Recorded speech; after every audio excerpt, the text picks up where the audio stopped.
Oi pessoal, tudo bem? Hoje eu vou passar a instrução para vocês fazerem atividades do projeto de vida, tá bom? Como vocês sabem, né? A gente está passando por um momento que não é possível executar algumas atividades. Então nem tudo que está aqui a gente vai poder fazer. Mas eu vou orientar vocês e eu vou ler isso com vocês e a gente vai adaptar isso para o momento que a gente está vivendo, tá? Atividade 1, a primeira atividade aqui do caderno, né? É um dia, tudo clica e faz sentido. Bom, competências socioemocionais em foco são empatia e imaginação criativa. O que quer dizer isso? Empatia é colocar-se no lugar do outro. Tá? É entender a vida do outro, as ações do outro a partir do ponto de vista dele. Tá? É colocar-se no lugar da outra pessoa. Isso é empatia. Bom, vamos lá.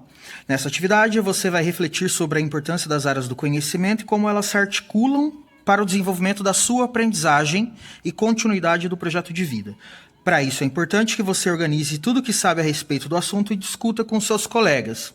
Essa parte que talvez seja mais difícil, mas eu vou orientar vocês sobre isso. Contudo, antes disso, para que você entenda melhor as explicações do seu professor, será preciso que realize a seguinte atividade. Vamos lá. Situação de aprendizagem 1 é lugar preferido. Primeira coisa, vocês vão pensar em um lugar que você mais gosta de frequentar. Qualquer lugar que você gosta de frequentar, não precisa ter problema, é aquilo que eu sempre falo nas aulas de projeto de vida para vocês. Não precisa ter vergonha, não precisa achar que é certo ou errado, só coloca para mim o lugar que você mais gosta de frequentar. Segunda questão, descreva o que faz desse lugar o seu lugar preferido. Aí tem aqui uma orientaçãozinha para vocês. Tá? Bom, lugar preferido é aquele que você dá valor emocional, né, com base nas suas experiências, na sua personalidade, onde você encontra paz, onde você encontra aconchego e tudo mais. Pode ser também um lugar em plena natureza, a casa de um amigo, até mesmo um lugar que não necessariamente seja físico, mas que tenha grande apelo emocional. Para conversar com isso, vai escolher um colega da sua sala. O que vocês vão fazer aqui então? Vai chamar um colega, vai preencher a 1, vai preencher a 2, vai conversar com um colega, qualquer colega que vocês quiserem, chamem no WhatsApp e discutam sobre. Aí vem o 3. Sob a orientação do seu professor, ouvindo o seu colega, é possível identificar lugares comuns ou de preferências similares entre vocês? Ou seja, o seu lugar preferido bate com o lugar preferido do seu colega? Se sim, tenta identificar, né, o que fez vocês chegarem nessa conclusão. Quais características são semelhantes entre você e o seu colega? E então vocês vão colocar o número 3 e vão responder quais são as semelhanças que tem entre você e o seu colega. Se não, vocês vão colocar o que diferencia você do seu colega. O que diferencia os seus interesses pessoais, as suas vivências e o seu colega. Tá? Quais características são diferentes? Por exemplo, eu gosto mais de tal coisa ou eu gosto menos de tal coisa, tá? Vamos lá então. Vamos ler aqui embaixo. Vamos entender a lógica da organização que você estabelece? É possível que você organize seu armário ou guarda-roupa por tamanho, ordem e cor, por exemplo. Ou seja, que a sua organização não seja igual à do seu colega. Isso acontece porque ela é uma pessoa diferente de você, com prioridades e necessidades distintas da sua.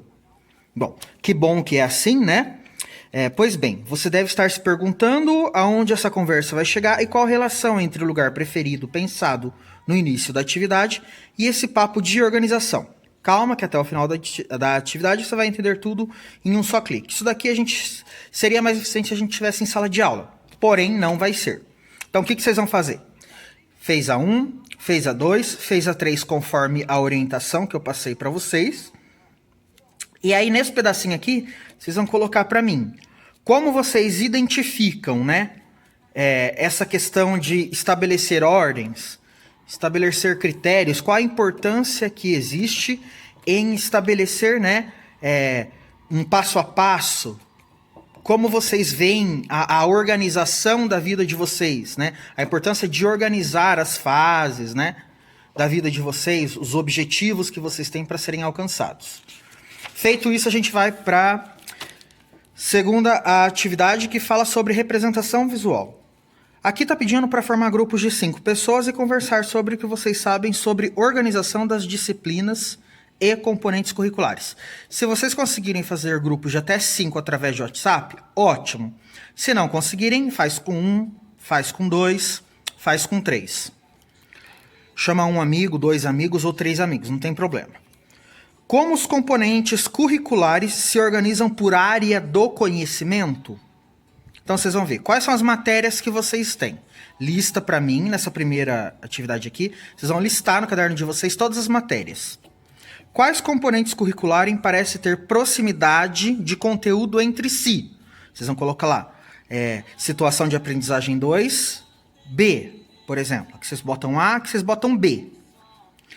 Então vocês vão identificar para mim quais dessas matérias parecem conversar entre si. Vão colocar a letra C. Existem critérios na ordem dos conteúdos escolares apresentados em cada bimestre? Quais critérios foram usados para isso? Então, vocês vão ver se tem alguma lógica, né, no que vocês estão estudando. Por exemplo, vocês estão estudando história. Tem uma lógica de um conteúdo para o outro? Segue uma ordem cronológica, né? Segue uma ordem de tempo, por exemplo? Vocês podem usar isso como um exemplo para responder essa questão. Depois, letra D. É possível aprender os conteúdos dos componentes curriculares de acordo com o que você vivencia na sua rotina e na prática escolar? E a E. Como deve ser um currículo que é centrado no estudante, em você? Então é o seguinte, vocês estão aprendendo os conteúdos dos componentes curriculares, né? Você consegue entender isso na sua rotina, na sua prática? A importância, por exemplo, vou usar o exemplo de história. A importância, por exemplo, de saber o que aconteceu lá atrás para usar como uma referência no momento em que a gente vive hoje. Existe essa relação? Dá para trazer aprendizado do que acontece lá atrás para o que vocês estão vivenciando hoje? Então vocês vão fazer essas 5 atividades. Depois aqui, pessoal, tem muito, né, coisa que vai pedir, inclusive, para vocês fazerem desenho. Isso eu não vou pedir para vocês, mas eu vou pedir para vocês refletirem sobre isso daqui, tá bom? Bom, eu acho que eu vou deixar só essas 2 situações de aprendizagem por hoje. Por exemplo, se o aluno 1 fez atividade com o aluno 2, ambos vão ter que ter esse conteúdo escrito no caderno. Ambos vão ter que fotografar e enviar para mim como retorno no Classroom, tá? Então, por exemplo, o aluno 1 fez junto com o aluno 2, tudo que o aluno 1 tiver no caderno, o aluno 2 vai ter que ter o mesmo conteúdo, com as mesmas respostas, com as mesmas conclusões.